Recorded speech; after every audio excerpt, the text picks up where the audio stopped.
থাকে। এই তুই কি কইলি? তুই খোটা দিলি আমার জামাই রে? আম্মা দেখছো দেখছো তোমাদের জামাই কি সংসারের জন্য কম খাটে, তাও তোমার মেয়ে খোটাটা দিল। শোন মা, তোর আব্বার তো কথা নড়চড় করা যাবে না, তুই বরং রাজি হয়ে যা, মাইনা নে কথাটা। পান্না জাহাজও আছে। আপু তুমি তো ঘুরতে ঘুরতে পাগল হয়ে যাবা।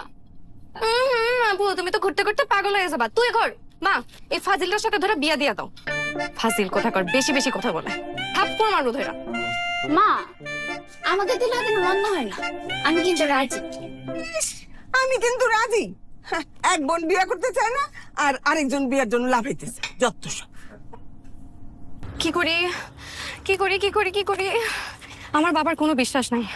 যে কোনো মুহূর্তে যে কোনো দিন মুরগির মতন ক্যাক করে ধরে ক্যাক করে বিয়ে দিয়ে দিবে। কি করি কি করি কি করি কি করি কি করি, এই বলো না কি করব? আমি কি বলবো, যা করার তো তোমার বাবাই করবে। যা করার তো তোমার বাবাই করবে। তুমি আসলে একটা গাব গাছ, জীবনে তো কোনো ডিসিশন নিতে পারো নাই, এখনো পারবা না। বুঝছি, আমারই কোনো একটা ডিসিশন নিতে হবে। এই চলো আমরা বিয়ে করে ফেলি।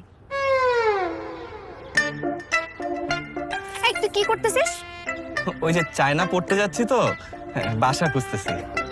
কি আপনি চায়না পড়তে যাচ্ছেন? এই তো আগামী মাসেই যাব। ও তো কবে ফিরবেন? 2-3 বছরের আগে তো আসতে পারবো না, টিকেটের যে দাম। তাহলে 2-3 বছর আমার বাবা আমাকে বাসায় বসিয়ে রাখবে বিয়ের জন্য। তারপর আপনি যখন বিদেশ থেকে পড়াশোনা শেষ করে আসবেন, তখন আমার বাবা আমাকে বলবে যে মা শাকিলের তো পড়াশোনা শেষ, এখন তোকে ওর সাথে বিয়ে দিয়ে দেই। কি এমনটা বলবে তাই না? এরকম বললে তো খুবই ভালো হয়। হ্যাঁ, আমাকে তো তোর জন্য বাসায় বসিয়ে রাখবে বাবা, গাধা একটা, ধরে বিয়ে দিয়ে দিবে। তারপর 2-3 বছর পর তুই আসিস আমার বাচ্চা কাচ্চার মুখ দেখতে। না